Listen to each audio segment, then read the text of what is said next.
Tonight is a historic East Nashville Merchants Association mixer. It's their summertime mixer. And I'm hosting it because I just finished this new project on Main Street. It's a 15-unit shared office suite concept. I think it's new to East Nashville. And we tried to do it inexpensively so we could offer the rents inexpensively and have like a place where the creative types in East Nashville who need this kind of semi-executive or even corporate vibe to go and to work and invite clients. We're going to start tonight with our two council runoff people. This is pretty exciting, pretty important stuff. We're going to do sort of like just a presentation. We're not going to have a political forum here and take an hour, but I did think it was important to have them there because we're in business and these people will make important business decisions for us. Well, welcome everybody. Good evening. I'm Dave Rich. I first want to thank the Merchants Association for having me come and speak tonight. This is one of the treasured constituencies in East Nashville. You bring the jobs, you bring the tax revenue to our city, and you bring the growth that this community vitally needs. Tonight, I understand that we're going to be somewhat limited in our debate. I'm a little disappointed in that. I would like to have a longer, more thoughtful debate about the issues that are going to come before this group specifically and that concerns all of you. I certainly would like to take this opportunity to say that I've tried to schedule a debate in advance of early voting beginning on August 26th, and I'm a little disappointed, but we haven't been able to get an agreement yet with Mr. Westerholm's campaign. So I'm hoping that Mr. Westerholm will agree to that debate in advance of August 26th. That being said, the primary, one of the seminal issues to this group is the SP, the specific plan for Gallatin Road. It's going to drive the development over the next 4 years. There's a lot of tough choices and a lot of tough challenges this area is going to face, and a lot of them stem from the SP. Now, it's a very volatile issue. It's one that a lot of people have called toxic for someone that's running for council, but I don't want to shy away from that issue, and I want to tackle that issue head on. With that, what does the SP have that we need to look at? One of the things that I think is a seminal problem with the SP is its flexibility. Right now, we need to address whether or not the SP is going to be flexible enough to allow the development that this area needs so badly. Every door that I knock on, one of the primary issues of our constituents in East Nashville is, what are you going to do about cleaning up Main Street, Gallatin Road? The other night, the Metro Board of Zoning overruled the sign, the signage requirement under the SP. That signage requirement has been deemed that it can't be enforced anymore. It's in conflict with state law. So there's a glaring part of the SP right now that can't even be enforced. And these are issues that we need to tackle head on and face in the coming days and years on the council. That also being said, there's a lot of red tape. For all of you that work and own property up and down Gallatin Road, it's extremely difficult to expand. It's difficult to make your businesses successful. You have to deal with a whole host of potential expenses that are unforeseen. You have to deal with various people and personalities, and overall, it's a difficult process to navigate. I want to streamline that process and make it easier for our businesses to be successful.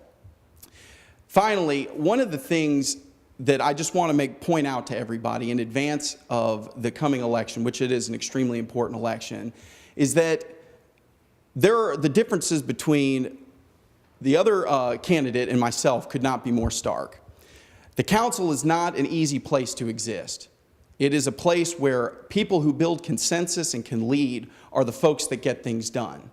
And in my career as a litigator, as a lawyer, these are the things that when you tackle a motion hearing and you deal with compromise, you bring people together. That's one aspect that you can bring to the table on the council. The other thing is also making achievement and gaining ground. And there's a lot of personalities. There's 40 individual people on that council. There's only one that takes the interests of District 6 to heart. And so that person has to be ready to fight for this district, to represent the interests of that district. And my involvement and my profession as a litigator, I've won cases. I've settled cases. I've brought people together, and all of these things are similar to the qualities that need to be brought to bear on the City Council. Again, I want to see the vision of this community realized on Gallatin Road.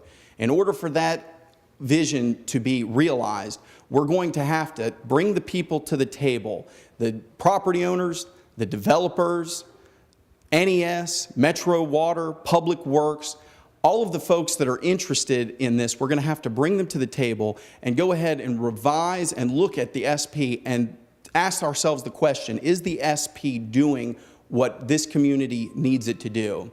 Again, my background, my daily job as a litigator, as a litigation attorney, is to bring about compromise when it's necessary and bring about results for when it's necessary.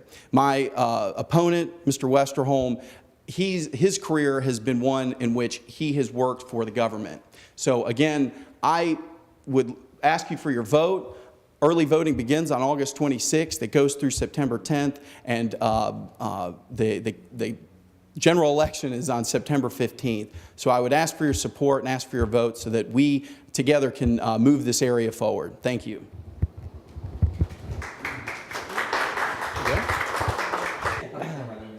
All right. Good evening. Thank you all for coming out. My name is Peter Westerholm, and I'm running for Metro Council here in District 6. And I appreciate all of you coming out tonight and for your involvement with HENMA. It is a great organization. I've been able to meet many of you previously through many of these other meetings. And I know there is a lot going on tonight, so I'm glad that y'all are here. And hopefully we can all continue on with this great weekend of celebration of the tomato. Just to start with a little bit of background. I've been in the Nashville neighborhood for a little over 6.5 years now, and I've been in the Nashville community for the most part of the last 16. And in my time here, once I moved over to East Nashville, I thought this is a great place. It's got a lot going for it, and I want to be involved. I want to be a part of what's happening here.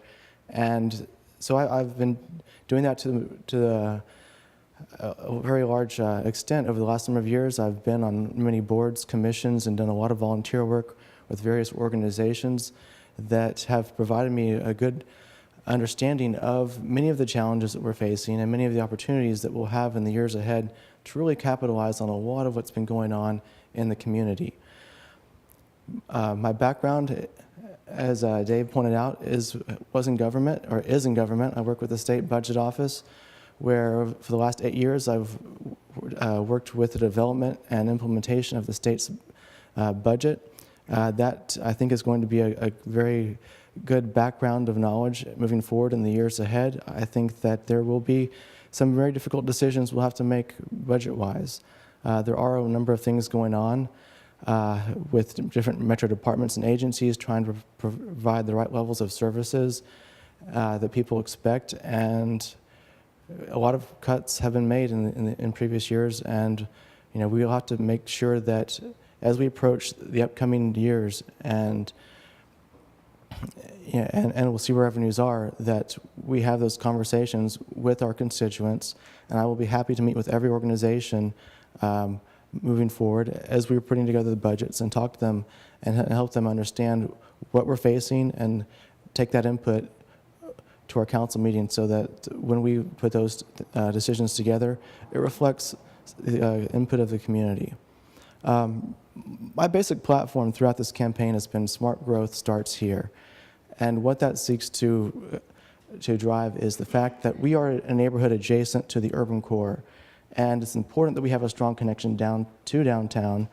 And it's important that we also grow in a way that balances preservation with development, that balances the need for what people have always enjoyed here, and yet what people will be expecting and needing in the years ahead.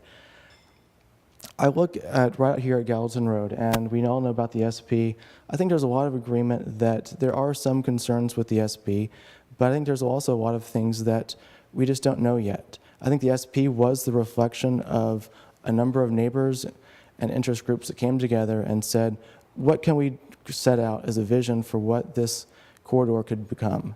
And I think that that process was solid, and I think that the result of that produced a very good document and a very good plan for the Gallatin Road corridor. Of course, we all know, not too long after that went online, we faced one of the biggest economic downturns for many generations. And so it's hard to judge exactly what's been going on.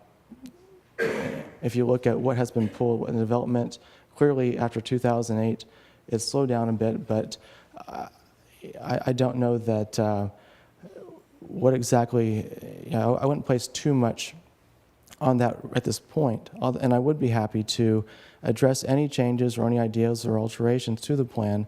I'll be happy to discuss those, provided that that takes place in a manner that is open and transparent and involves all the stakeholders who would be interested in that. I'm doing time. Okay, all right. Also with smart growth and also with the idea, one thing I do want to mention, there are 2 meetings coming up on the 24th and the 25th. These are MTA meetings regarding the Broadway West End corridor study. What we've been able to do is we received a federal grant to allow us to, we hired out a company that has been providing this study, looking at all the different things that could go on regarding a streetcar or light rail or something else, maybe just BRT. That's been extended, and it now includes Main Street up to 5 points. And if you look at the research of what other cities have done and putting together urban streetcars and light rails, the return on that investment has been tremendous. And when you look at Main Street and you look at what, I mean, we all know that there is a lot of things that we still need to do. And I would say, though, that there is nothing greater we can do for economic development and revitalization of Main Street than having a fixed system of transit. And I understand that that's a couple years down the road, so I don't want to get your hopes up too much, but I will encourage you to come out to those meetings on the 24th and 25th. The first one, I believe, is at noon. They're both over at East Park. I believe the first one's at noon. The second one is in the evening on the 25th at 5 p.m. But those will be great opportunities just to get out there and see what's going on. I think that ties in, and I'll close. One of the biggest things that we need to do over here, as far as business in particular, is consistent with what we've been trying to do, but improve that. And 2 things I want to mention is access and branding. And I think access is one of the biggest things. I think that having a dedicated transit system over here would do wonders to bringing more people over here on a more frequent basis and have them get around to the businesses, to the areas of commercial activity as easily as possible. Beyond that streetcar, there are other things I think we can do. Some of those will be beautification, some of those will be promotional things. Obviously this next weekend, starting tomorrow night essentially, we will be having the largest festival in the community over here. And I think that continuing to have festivals of that nature do wonders for our community. You get people over here who don't live over here, and they realize that there is something over here that they want to be a part of, giving them reasons to come back and to keep coming back and hopefully spend as much money as possible. So, again, I'll say early voting starts the 26th. Election day is September the 15th. My website's peterwesterholm.com. If you have any questions, let me know. I'll be happy to answer those, and I would certainly appreciate your support and your vote. Thank you. And thanks to both of y'all for being available on short notice. That was great. I think we can all rest assured we're going to have somebody great on our city council.